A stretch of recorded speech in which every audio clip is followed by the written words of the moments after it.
how's it going, my cute little kitties? So, I'm here with another video, and this is actually a video that's really long overdue. I made this painting a long time ago.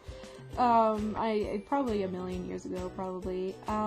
So I'm just gonna, instead of apologizing and being like, I'm sorry, this is, way overdue, I'm just gonna keep going. This was an illustration I made for a I wrote down sociology? It's a psychology project. I am not in sociology anymore. I have to get that through my brain. Psychology. I do this for my psychology class at school, and it was a brain function project where we could do we had to represent a brain function that portrayed either with music or art or writing. There was an option on there where you can make the brain function into a superhero and put it on a t-shirt. A lot of people do that. I decided to go explore my artistic side, and I just did an illustration, and plus I love personifying things and drawing them, so that was right up my alley. So what I represented was the hippocampus.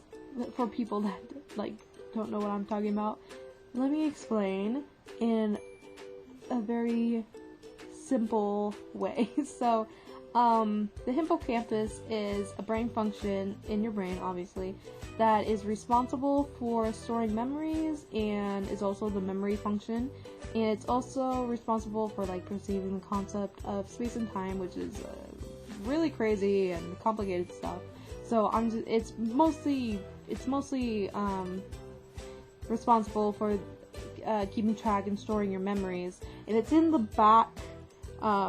It's in the back of your head, so not near your neck, but just in the back. And this was inspired off of the story of Henry and the Doctor.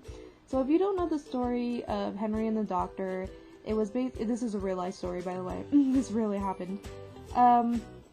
This Henry Molaison was a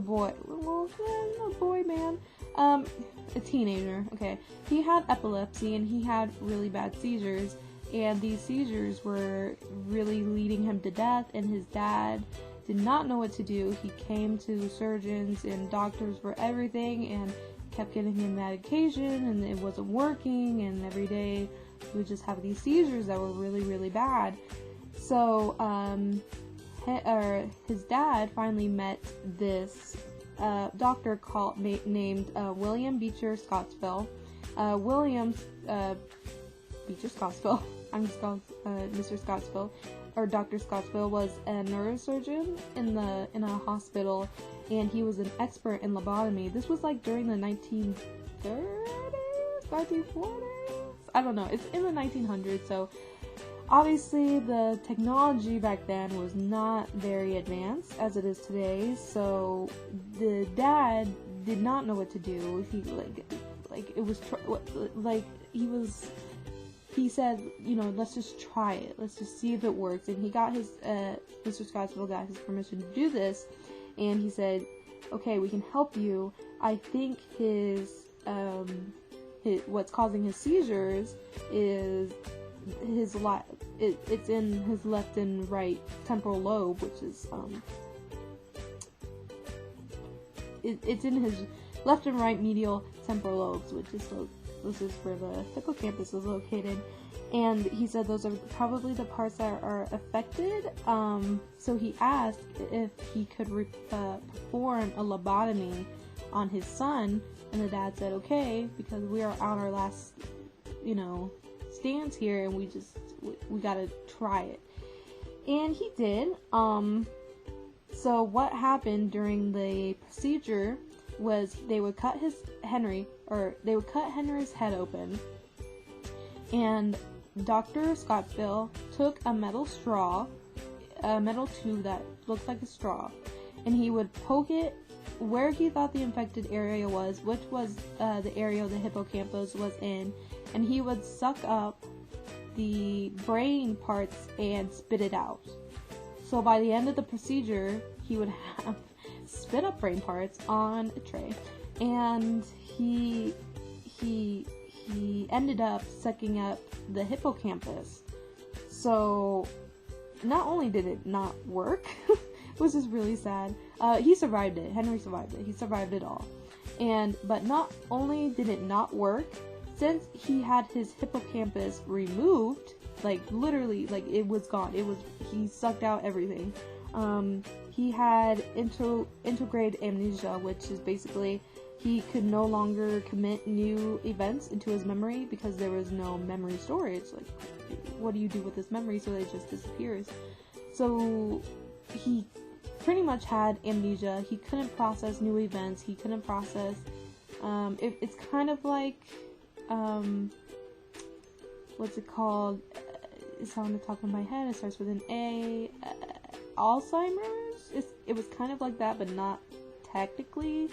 But because he could learn, but he couldn't remember what he was learning. If that makes sense. I don't know. It's something like, it's kind of hard to explain, but that's basically what this painting is based off of. It's this girl sucking up the memories from a brain, and storing them in her hair. She is kind of just the visual representation of the hippocampus itself. Obviously, it's not a living woman, but she is the hippocampus, and the straw represents the story of Henry and the doctor, and where she's sucking up Henry's brain parts and just storing them in her brain, or in her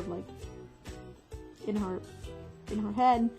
So yeah, I just used watercolors for this, and the paintbrushes I won in Lemia's contest, which I must say they are the best paintbrushes ever. They're amazing.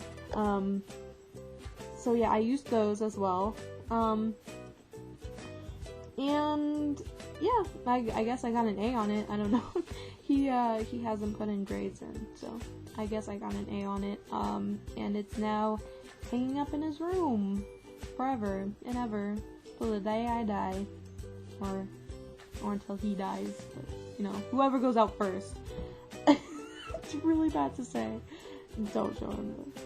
It's in his room and it's hanging up and it's gonna be there forever. That's the point. So, yeah, I hope you guys liked this video. That's all I have to say for now. Yeah, you know, I don't have it. So, I have no idea what else to say. So I hope you guys have a great, fantastic morning, afternoon, evening, wherever the world you may be. And I will see you next time in the next video of whatever I make. I'll see you guys next time. Love you guys so much. Bye!